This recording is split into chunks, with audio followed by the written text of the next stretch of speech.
Hello everybody and welcome back to Professor Layton in a Curious Village.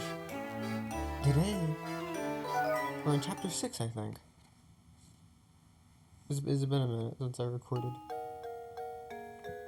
Our story so far. After witnessing Ramon's abduction before their very eyes, I'm going to turn this up just a slight bit. Luke and Professor Layton are shocked to see him return to Reinhold Manor on his own. Busy with the murder investigation, Inspector Chelmy warns Layton against meddling any further. However, Layton is confident that the Golden Apple and the morning's murder are linked to one another. Finally free to move about, Layton and Luke begin their search for the Golden Apple in earnest.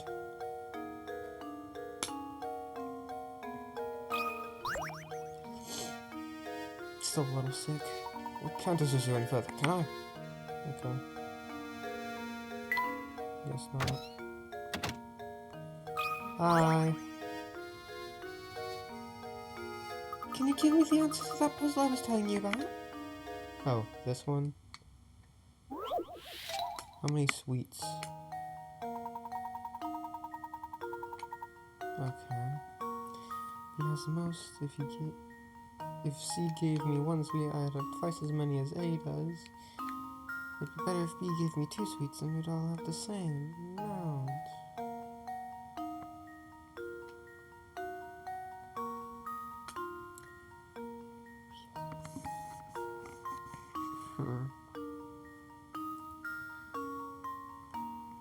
Let's start.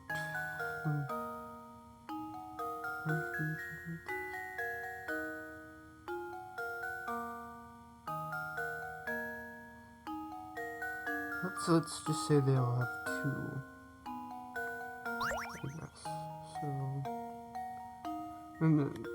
not all have 2. Let's say there's at the end they would all have 2. He has the most. If C gave me 1 sweet,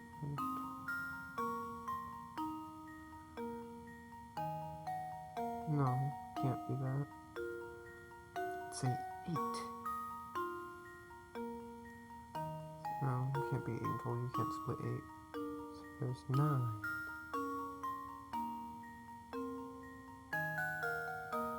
B has the most. So C gave me 1 sweet. I have twice as many as 8 is.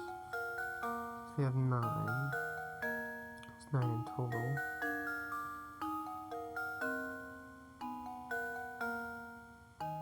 I'm just gonna put in none. That was not what I put in.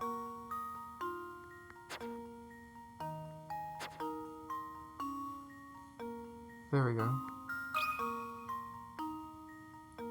Luke, here's my answer.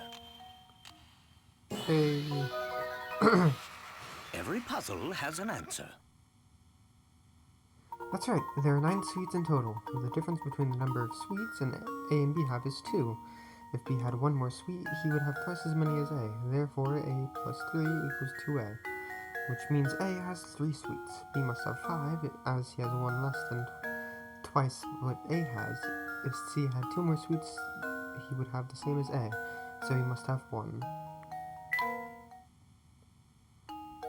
Oh, is that all you have to do to work it out? Why didn't I think of that? Can you keep a secret? Don't tell Adria you told me the answer, okay? Thanks, mister. I don't even get anything for it. I don't get anything for it.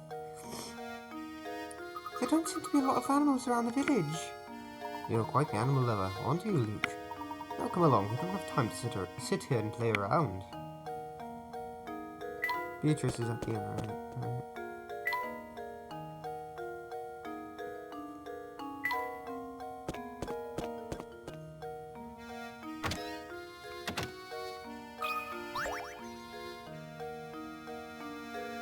Welcome back, Professor. I've been so looking forward to your return. Thank you. Was there something you wished to discuss with me? Oh my, yes. Listen to this. One of the guests here just performed Doze and Dash routine on me. Don't you have to pay up front? The fuck do you Doze and Dash? No, you have to pay up front. What? Man's gone, and so are all his things. I'd like you to bring him back. I'm a businesswoman, after all. How can I run a business with scoundrels running out there on their bill like this? You pay for the room up front. That's how the inns in hotels and motels all work, no? Would you mind if I looked around the man's room? Please do, look at it all you want. Here, I'll show you in. Oh, wow. Yuck! What an absolute pigsty! This whole place stinks of smoke, and there's rubbish everywhere. Beatrice, can you describe this guest's appearance for me? Well, he had a short mustache, and it was pretty clear he wasn't from around here. That was obvious. Mustache. Reeks of smoke. Oh! You suppose she could be talking about Inspector Chelmy? Inspector Chelmy? Isn't he the self-important windbag who's been up at Roundhold Manor? No, that's not him. The man who stayed here just looks so much more evil. He was wearing a long trench coat. That's not a trench coat, okay. I'm sure you know the type. Oh, where could he have run off to? Sorry to ask this, Professor, but would you be a darn and find the thief who skipped out on his bill?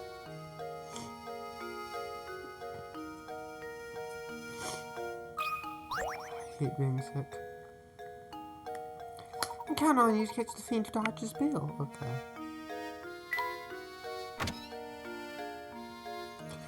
Be a darling and find the thief who skipped out on his bill. Honestly, how are we ever going to make progress on our search of the golden apple? Things aren't looking good. No one knows anything about the item in question, and we have no leads. I'm beginning to wonder if this golden apple that everyone is in a flap over even exists. Now, Luke, I wouldn't say we're without any leads. Think, my boy. There's a place in Saint Bastille that every villager has warned us to stay away from. What do you mean? The tower, Luke. No matter who we ask, no one seems to know a thing about the place.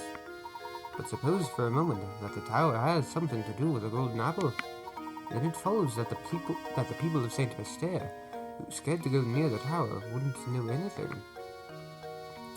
Of course, we need to investigate that tower.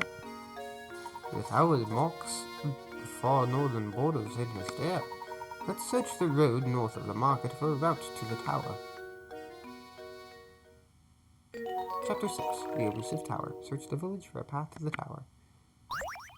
Yes, save my progress.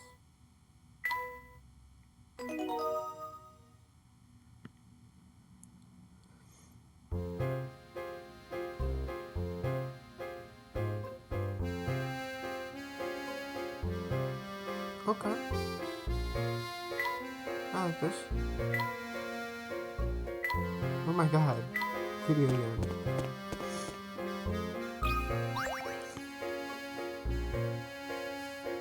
Good day, gentlemen. How's your investigation going along? I can't imagine it's much fun asking questions all day, so how about a puzzle to liven things up? Truth and lies.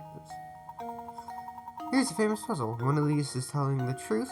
One of these three is telling the truth, and the other two are lying. Based on their statements, can you determine who is telling the truth? I never lie. A is lying. I'm the one who's telling the truth. B is lying. I'm the honest one.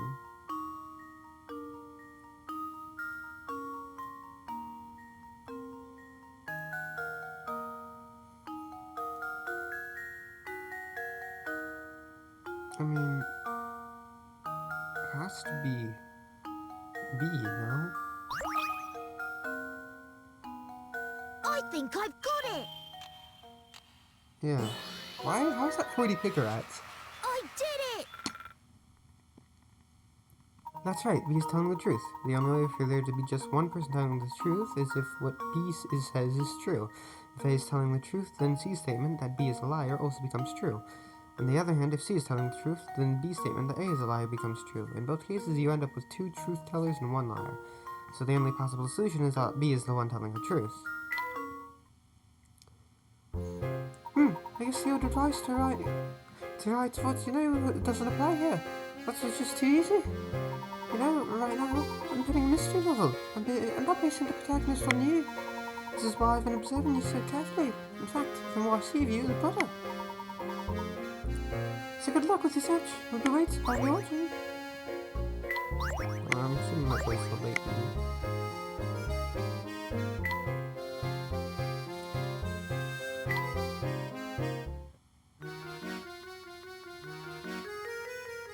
I suppose.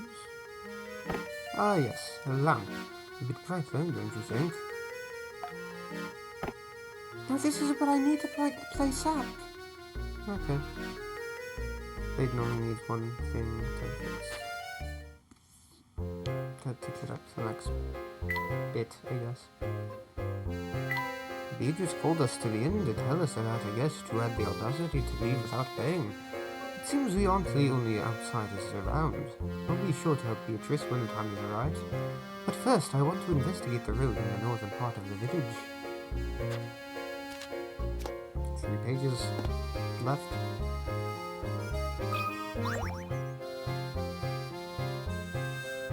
Nothing good to be said about that tower, but it's really scary. You should stay away, see?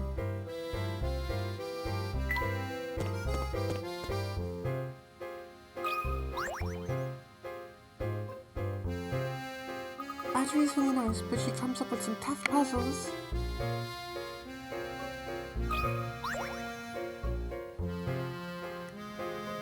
They don't seem to be all okay.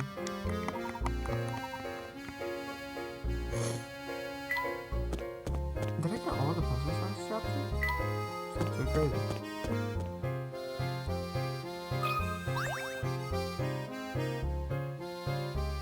I'm sure it can't interest you in a nice cut of veal. It's the real deal.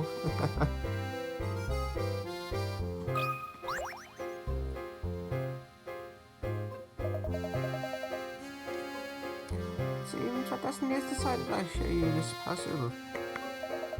The triumphal will the gaping maw of fate swallow you whole. But not quite her face, but I digress. The wire cube. You want to create a cube out of metal wiring using the fewest number of wires possible. You can bend each wire as many times as you like, but no portion of the cube can have more than one length of wire running over the same edge.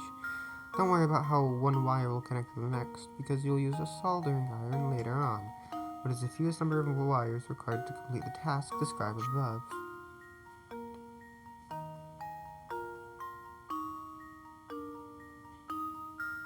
Huh.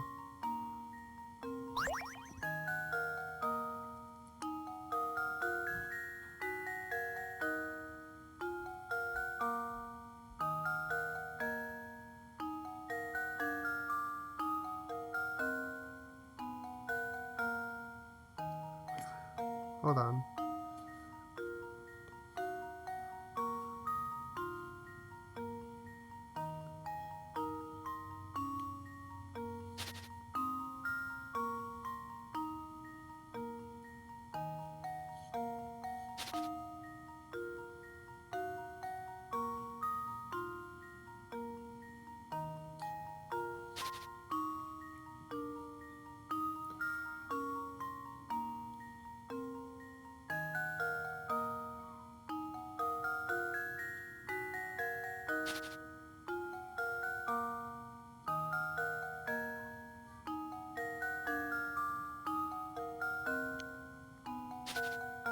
I'm just gonna say 2.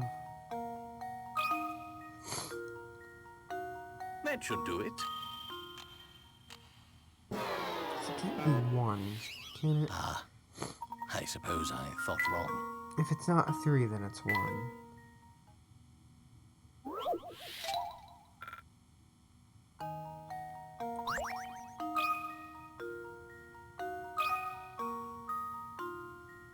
That should do it. God damn it. Frankly, I'm ashamed.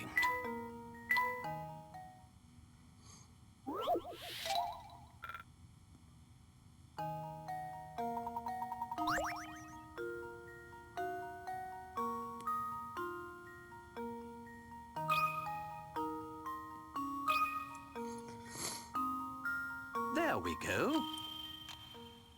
What? Oh, how embarrassing. Okay. 4, I guess. We're doing this again.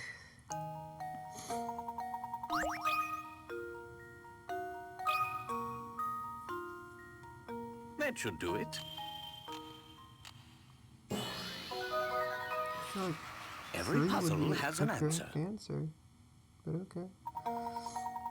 You need 4 wires to make the cube. 3 straight lines make up each one of the cube's 8 corners. At least 1 wire must terminate at each corner since there are 8 corners. You need a Coke. Ain. Goodness, I can't believe you solved it. It was meant to be. I'll tell you what, since you went and solved my puzzle, I've read your poem. Give me your hand now. It seems like calamity follows you wherever you go. Try your best to stay out of harm's way. I already have a globe. Just one already had a globe for one of them. Oh, we have a world map. A globe? I must, I suppose I might give it a spin once in a while.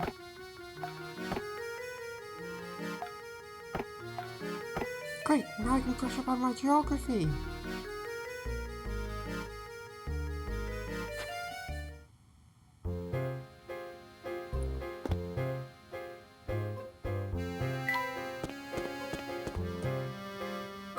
Wait, been here before? There's a hidden puzzle here.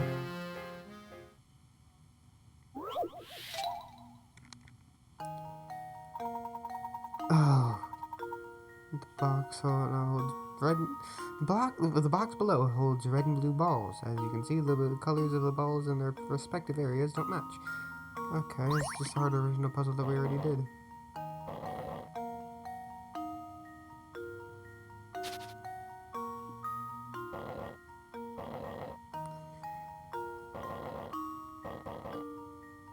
Oh, damn.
There we go. I think I've got it! Layton's apprentice saves the day!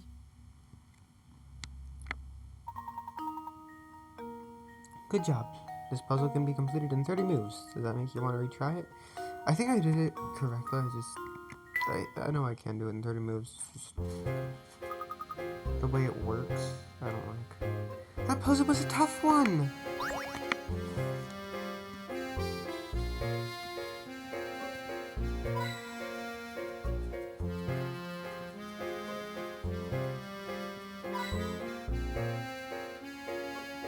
Give me your hint coins.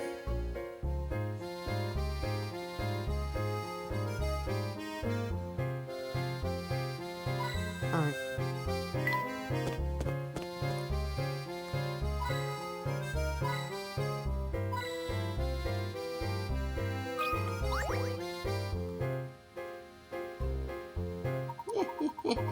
Oh my, oh me. Oh my, it's not every day I get handsome back around these parts. Your looks are impressive, dearie, but let's see if you've got brains. Try this puzzle on for size. I'd be happy to solve any puzzle you have, madam, but I don't believe you've met before. You are You want to know my name, dear? I'll tell you as soon as you solve this puzzle.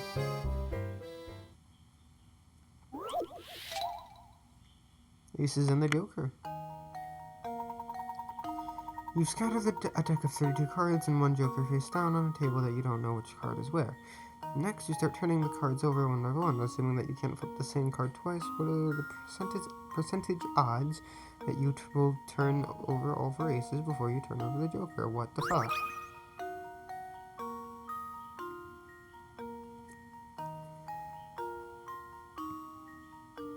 Yeah, no. No. It's not a puzzle, that's just math. Fuck you.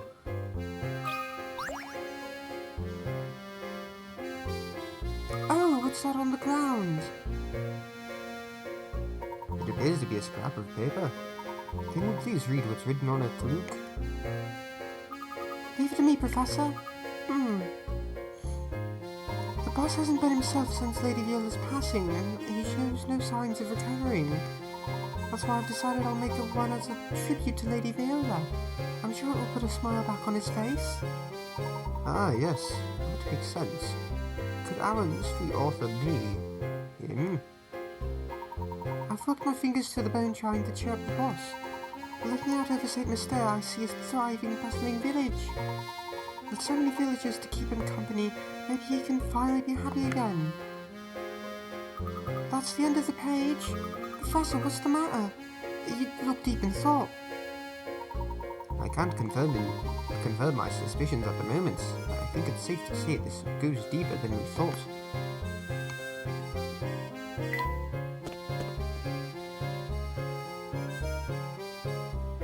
I think this is a dead end. And this does appear to be the only road, doesn't it? Gosh, that tower looks so awfully ominous, doesn't it? Seeing it up close, I can understand why the villagers are so scared of the place. Let's take a closer look at this wall. There might be more to it than meets the eye.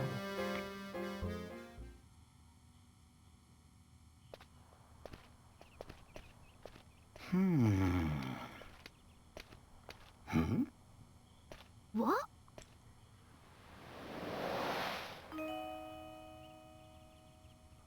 Hello there.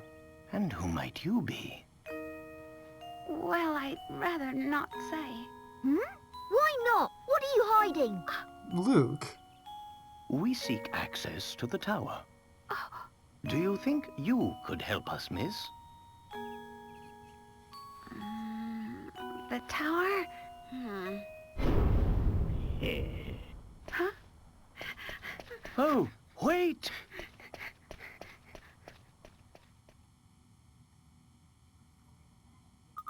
What in the world was that about? Huh? Professor, what's this? A Ferris wheel ticket? Very curious indeed. Luke, that girl may have dropped this to tell us where we should head next. But why would you want to help us? Your guess is as good as mine, Luke. Still, I can't help but feel that she's trying to help us. Well, your intuition hasn't ever been wrong. Let's see what we can find around the park's Ferris wheel. That's right, Layton. Go straight to the park. You've been a thorn in my side for too long. I think it's about time for you to disappear. For good. That's evil. All fucking ready? Damn. Did I miss puzzles? Okay, I guess this will just be a shorter episode then. And I'll see you all next time. Bye-bye.